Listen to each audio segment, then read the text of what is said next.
అందరికీ నమస్కారం అండి. మనం ఇప్పుడు ఏం చేద్దామంటే, మనం చెప్పుకున్న 20 మూవింగ్ యావరేజ్ అనేది ఏ విధంగా పనిచేస్తుందనే విషయాన్ని చూద్దాం.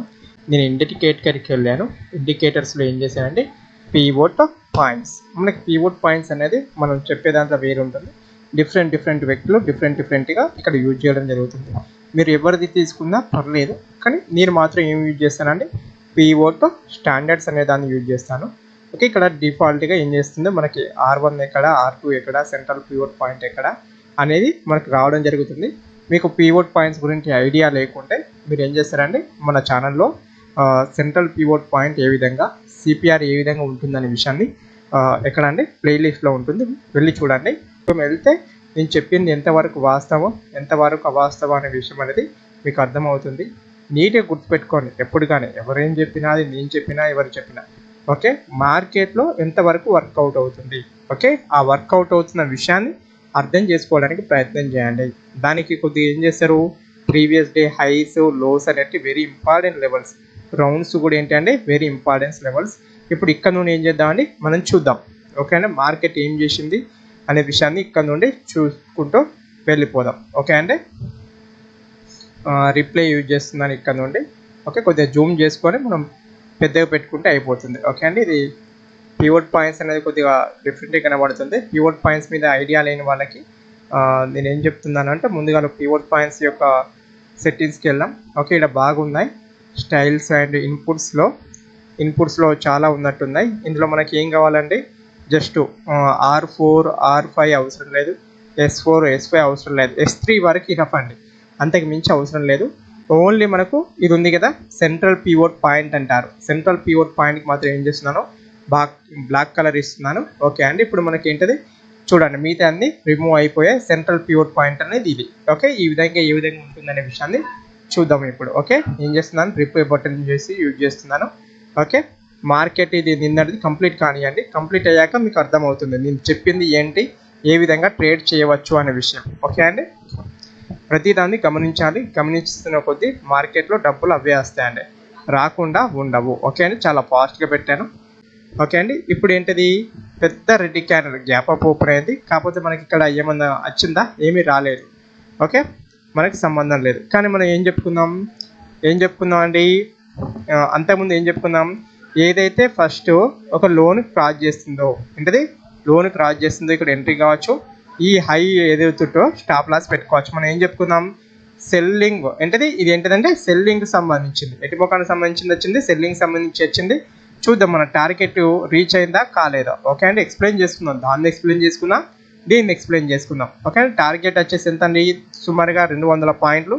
ఇక్కడ ఏం జరిగిందని నాకు తెలియదు, మీకు తెలుసా, తెలియదు. ఓకే అండి, చూసారు కదా మార్కెట్ ఏం చేసింది, S1 ఈజ్ టార్గెట్. ఎప్పుడైతే ఈ విధంగా ఉంటుందో మనకు ఇక్కడ S1 కాడ వచ్చింది కదా, S2 అనేది మన టార్గెట్. ఓకే అండి, నియర్ టార్గెట్ కాడికి వచ్చి రివర్స్ లైన్. సో మన టార్గెట్ పాయింట్ అనేది మోస్ట్లీ రీచ్ అయినట్టే. చూద్దాం మార్కెట్ ఏం చేసింది, మీదికెళ్ళి స్టాప్ లాస్ ఇట్టు కొట్టిందా, టార్గెట్ ఇట్టు కొట్టిందా అనే విషయాన్ని చూద్దాం. మన స్టాప్ లాస్ అయితే ఇట్టు కాలేదు. ఓకే, అక్కడనే తిరిగింది. ఓకే అండి, మనం అనుకున్నట్టు ఇక్కడ ఏం చేసి దీనికి ఉన్న 1:2 టార్గెట్ ఏంటది, 1:2 టార్గెట్ అనేది వచ్చింది. కానీ మనం గ్యాప్ అప్ గ్యాప్ డౌన్ చెప్పుకుందాం, అది రాలేదు.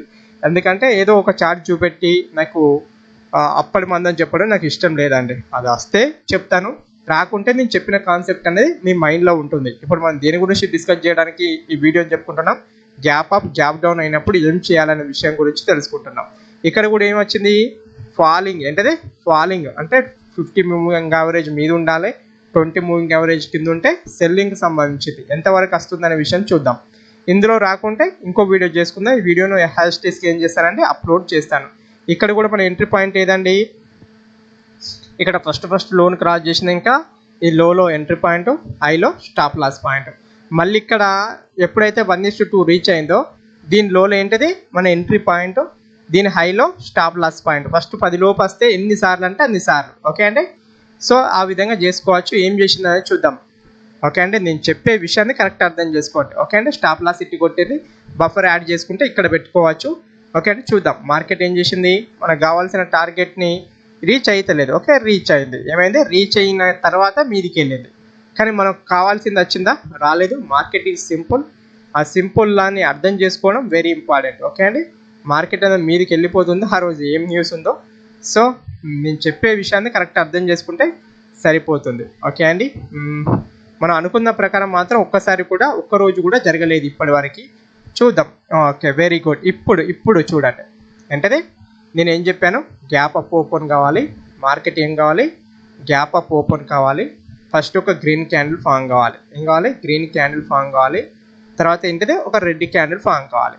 ఓకే, గ్రీన్ క్యాండిల్ ఫామ్ అయింది, రెడ్ క్యాండిల్ ఫామ్ అయింది. రెడ్ క్యాండిల్ లోలో ఏం చెప్పానండి? ఎంట్రీ పాయింట్, హైలో స్టాప్ లాస్, లోలో ఎంట్రీ పాయింట్. ఒక 1:2 టార్గెట్ అనేది ఇక్కడికి వచ్చింది, ఫుల్ఫిల్ అయింది. కానీ మన టార్గెట్ ఎక్కడ దాకా పెట్టుకోవచ్చు అని చెప్పిన 20 మూవింగ్ యావరేజ్ టచ్ చేసేదాకా మన టార్గెట్ పాయింట్ అనేది పెట్టుకోవచ్చు. ఓకే, ఏమైంది? ఎప్పుడు 20 మూవింగ్ యావరేజ్ టచ్ చేసిందో ఏం చేస్తాం? మార్కెట్లో మనం ఏం చేస్తాం? ఎగ్జిట్ అవుతాం. ఓకే, ఎగ్జిట్ అవుతాం. ఒకవేళ ఇక్కడ ఎంటర్ కావడానికి కొద్దిగా భయం వేస్తుంది. ఇక్కడ ఎంటర్ అయిన వాళ్ళకి కూడా ఏం చేయాలి? ఇక్కడ ఎంట్రీ, మన స్టాప్ లాస్ పాయింట్, ఈ క్యాండిల్ కొద్దిగా బఫర్ యాడ్ చేసి రెండింటి మధ్య ఎంత ఉందండి? 36,697 అంటే 37,000, 36,700, 36,550, 150 పాయింట్లు. మన 150 పాయింట్లు అంటే 550 నుండి 500, 400 మన టార్గెట్ పాయింట్. ఎక్కడండి? ఇక్కడ మన టార్గెట్ పాయింట్. ఇక్కడ కూడా ఏం చేసింది? టార్గెట్ పాయింట్ రీచ్ అయింది. ఓకే అండి, ఈ విషయాన్ని గుర్తుపెట్టుకోండి. ఒకవేళ ఇక్కడ కనుక R1 ఉందనుకోండి, ఫర్ ఎగ్జాంపుల్ ఇక్కడ ఓపెన్ అవ్వడే S2 కాడ ఓపెన్ అయింది అనుకోండి, అక్కడ కూడా తీసుకోవచ్చు. మన టార్గెట్ పాయింట్ ఏది కావాలంటే R1 మన టార్గెట్ పాయింట్. ఓకే అండి, నేను చెప్పిన విషయాన్ని అర్థం చేసుకుంటే సరిపోతుంది. మార్కెట్లో ప్రతిరోజు ట్రేడ్ చేయాలని లేదు, కానీ మనం కొన్నిటిని ఫాలో అయినట్లయితే ఏం చేయొచ్చు అంటే ట్రేడింగ్ అనేది చేయవచ్చు. ట్రేడింగ్ అనేది చేయవచ్చు. మరి మిగతా మార్కెట్ గురించి వివరిస్తలేను అని మాత్రం అనుకోకండి. మిగతా మార్కెట్ గురించి కూడా వివరించుకునే సమయం వచ్చినప్పుడు ఏం చేద్దామంటే వివరించుకుందాం. దాంట్లో డౌట్ ఏం లేదు. చూద్దాం మార్కెట్ ఏం చేస్తుంది ఇంకా అనే విషయాన్ని. ఓకే అండి, మార్కెట్ ఫాలింగ్ అవుతుంది. ఓకే, నెక్స్ట్ డే ఎక్కడో ఓపెన్ అయిందండి. అది ఎక్కడ ఓపెన్ అయిందో నాకు అర్థమవుతలేదు. ఓకే, ఎక్కడో ఓపెన్ అయింది. ఏం ఓపెన్ అయింది? గ్యాప్ డౌన్ ఓపెన్ అయింది. ఇక్కడ ఈ విషయం గుర్తుపెట్టుకోండి. ఓకే, ఇప్పుడు మంచి సీనియర్. ఈరోజు మేబీ స్టాప్ లాస్ హిట్ అవుతుంది అనుకుంటున్నాను. చూద్దాం. ఓకే అండి, రెడ్ క్యాండిల్ ఫామ్ అయింది, గ్యాప్ డౌన్ కూడా.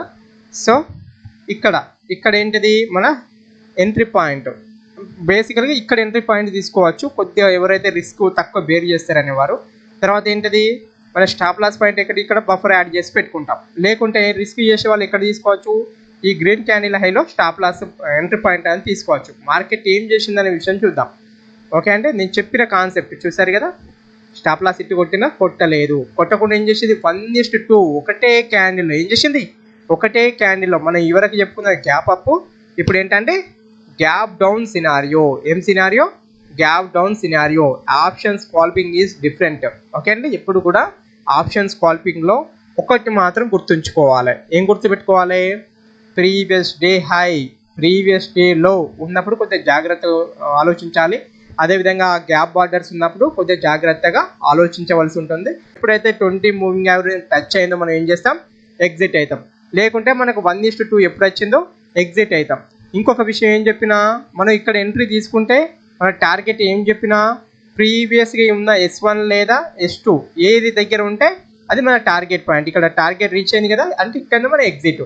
ఇక్కడ దాకా వెయిట్ చేయాల్సిన అవసరం లేదు. ఏం లేదు, వెయిట్ చేయవలసిన అవసరం లేదు. ఇంకా చూద్దాం. ఇప్పుడు చెప్పుకుందాం అంటే ఒక్కటన్నా స్టాప్ లాస్ హిట్ అయిందా? కాలేదు. ఒక్కరోజు ట్రేడింగ్ చేయడానికి అవకాశం రాలేదు. మిగతా అన్ని సందర్భాల్లో ఏంటంటే మంచి పుష్కలమైన డబ్బులు. ఓకే, నీట్గా ట్రేడింగ్ చేయడం రావాలి. ప్రతి దాన్ని అర్థం చేసుకునే విధానం ఉంటే మార్కెట్లో డబ్బులు అవే వస్తాయి. మార్కెట్లో డబ్బులు రాకుండా ఉంటాయా? ఉండవు. నేను చెప్పే విషయాన్ని నీట్గా అర్థం చేసుకోండి. ఆప్షన్స్ క్వాలిఫింగ్ అనేది డిఫరెంట్. ఓకే అండి, అదేవిధంగా దీనికి కొద్దిగా మీరు ప్రైస్ యాక్షన్ యాడ్ చేసుకుంటే మీరు మార్కెట్లో వెంటనే తొందరగా సక్సెస్ అవుతారు. ఓకే, ఇంకొక విషయం ఏం చెప్పినా నేను, గ్యాప్ అప్ అయిన మార్కెట్ అంటే గ్యాప్ అప్ అయిన మార్కెట్, ఈ విషయాన్ని గుర్తుపెట్టుకోండి. గ్యాప్ అప్ అయిన మార్కెట్ ఫస్ట్ ఒక రెడ్ క్యాండిల్ ఫామ్ చేస్తే అంటే మన ఈ గ్రీన్ క్యాండిల్ అనేది మన టార్గెట్ పాయింట్. లేకుంటే గ్యాప్ అప్ అయిన మార్కెట్లో ఈ విషయం స్కాల్పింగ్ వచ్చేసి వాళ్ళు. ఓకే, గ్యాప్ అప్ అయిన మార్కెట్ ఫాలింగ్ అయిందనుకోండి, ప్రీవియస్ డే లోన్ క్రాస్ చేస్తే ఈ క్యాండిల్ వాళ్ళు ఎంత తీసుకోవచ్చు? ఈ క్యాండిల్ ఐలో స్టాప్ లాస్ పెట్టుకోవచ్చు. ఓకే అండి, ఇది ఒక డిఫరెంట్ స్కాల్పింగ్ టెక్నిక్. ఓకే, అన్ని సందర్భాల్లో వర్కౌట్ అవుతుందా కాదా అనేది నాకు తెలియదు. నాకు తెలిసింది మీకు చెప్పాను. ఓకే అండి, ఇది ఒక స్కాల్పింగ్ టెక్నిక్, ఈ విషయాన్ని మర్చిపోవద్దు. ఓకే అండి, ఇవరకు చెప్పిన రివర్సల్ ఏంటది చూసారు కదా. మార్కెట్ ఏం చేసింది, మనకు కావాల్సిన 1:1 టార్గెట్. మన టార్గెట్ పాయింట్ ఏది ఉండాలి, కింద ఏది ఉంటే S1 ఉంటే S1, S2 ఉంటే S2. ఒకవేళ ఇది ఓపెన్ అవుతే S1 కాడ ఓపెన్ అయింది అనుకో, మన టార్గెట్ పాయింట్ ఏంటిది S2. ఓకే అండి, ఆల్రెడీ ఏం చేసింది, బ్యాంక్ నిఫ్టీ అనేది పైసలు ఇచ్చింది. ఏం చేసింది, డబ్బులు ఇచ్చింది. జస్ట్ ఏదో 5 పాయింట్లు 10 పాయింట్ల కోసం ఆలోచించాం కదా అంటే. ఓకే అండి, ఈ విధంగా నీట్గా. సో అప్పటికి కూడా ఏం చేసింది, అది కంప్లీట్గా మనకు డబ్బులు ఇచ్చింది. ఈ విషయాలను క్లియర్గా అర్థం చేసుకున్న వాళ్ళు ఏం చేయొచ్చండి, మార్కెట్లో డబ్బులు తీయవచ్చు. ఏం చేయొచ్చు, మార్కెట్లో డబ్బులు తీయవచ్చు. నేనేం చెప్పిన, గ్యాప్ అప్ ఓపెన్ అయిన మార్కెట్ ఇక్కడ ఏమైంది, ఫ్లాట్ ఓపెన్ అయింది కనుక మనకు సంబంధం లేదు. మనం ఏం ఆలోచించాలి, ఏంటిది 20 మూవింగ్ యావరేజ్, 50 మూవింగ్ యావరేజ్. అంటే ఇక్కడ ఫస్ట్ లోన్ ఫామ్ చేసింది, ఇక్కడ ఫస్ట్ లోన్ ఫామ్ చేసింది. మన S2 అనేది ఏంటిది, మన టార్గెట్ పాయింట్ ఇక్కడ చాలా తక్కువ ఉంది కనుక రిస్క్ ట్రేడర్స్ మాత్రమే తీసుకుంటాం. ఓకే, ఒకేలా ఇది దాటింది అనుకో, దాటితే మనం ఇంకా రిస్క్ ట్రేడర్స్ ఎక్కడ దాకా పెట్టుకోవచ్చు, ఈ మధ్యలో దాకా. అంటే S2 S3 మధ్యలో ఉన్న వారికి ఏం చేయొచ్చు అండి, మన టార్గెట్ని పెట్టుకోవచ్చు. మార్కెట్ ఏం చేస్తుంది అనే విషయాన్ని చూద్దాం. ఓకే, మన స్టాప్ లాస్ అయితే ఇట్టు కాలేదు. మన స్టాప్ లాస్ ఏది, ఇటు ఈ క్యాండిల్ హై మన స్టాప్ లాస్. ఓకే అండి, అక్కడనే తిరుగుతుంది మార్కెట్, కానీ మన స్టాప్ లాస్ అయితే ఇట్టు కాలేదు.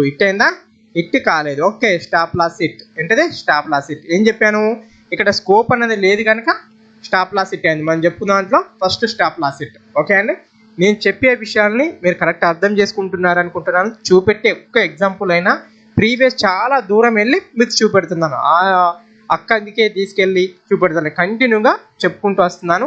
ఈ విషయాన్ని మీరు కరెక్ట్ గమనిస్తే చాలు, మార్కెట్లో డబ్బులు అవే వస్తాయి. ఇక్కడ నుండే మార్కెట్లో ఎక్కడ వస్తాయి, మార్కెట్లో వస్తాయి. ఏం చెప్పాను, గ్యాప్ అప్ ఓపెన్ అయిన మార్కెట్ ఏంటది, గ్యాప్ అప్ ఓపెన్ అయిన మార్కెట్లో ఫస్ట్ రెడ్ క్యాండిల్ ఫామ్ అయితే, గ్రీన్ క్యాండిల్ ఫామ్ అయినా, రెడ్ క్యాండిల్ ఫామ్ అయినా. ఓకే, రెడ్ క్యాండిల్ ఫామ్ అయితే ఆ క్యాండిల్లో ఎంట్రీ తీసుకోవచ్చు. మన టార్గెట్ పాయింట్ ఏంటది moving average, 20 moving average. Okay, retest చేసింది, సక్సెస్ కొట్టింది. ఏం చేసింది, సక్సెస్ ఇచ్చింది. ఇంకొక 2 రోజులు చూద్దాం.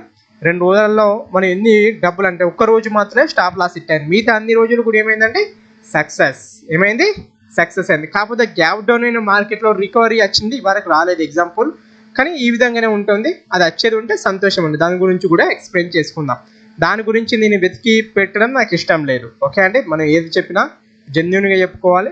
ఆ జెన్యూనిటీ అనేది మీకు ఉండాలి, నాకు ఉండాలి. ఓకే అండి, మార్కెట్ ఏమైంది, గ్యాప్ అప్ ఓపెన్ అయింది. Very good scenario. Okay, gap up open అయింది, రైల్వే ట్రాక్ ప్యాటర్న్ వచ్చింది ఇక్కడ. దట్స్ మీన్స్ ఏంటది, కింద 50 మూవింగ్ యావరేజ్, మీద 20 మూవింగ్ యావరేజ్. కానీ మార్కెట్ ఫాలో అవుతుంది. నేను చెప్పిన ప్రకారం ఏంటది, గ్యాప్ అప్ అయిపోయిన మార్కెట్లో ఫస్ట్ 5 మినిట్స్ క్యాండిల్ కింద క్లోజ్ అయితే ఎంట్రీ తీసుకుంటాం, మీద ఏం చేస్తాం, స్టాప్ లాస్ పెడతాం. చూద్దాం ఏం చేసింది మార్కెట్ అనేది. ఓకే అండి, క్లోజ్ అయిందా, క్లోజ్ కాలేదు, క్యాండిల్ దీన్ని క్రాస్ చేసిందా, చేయలేదు.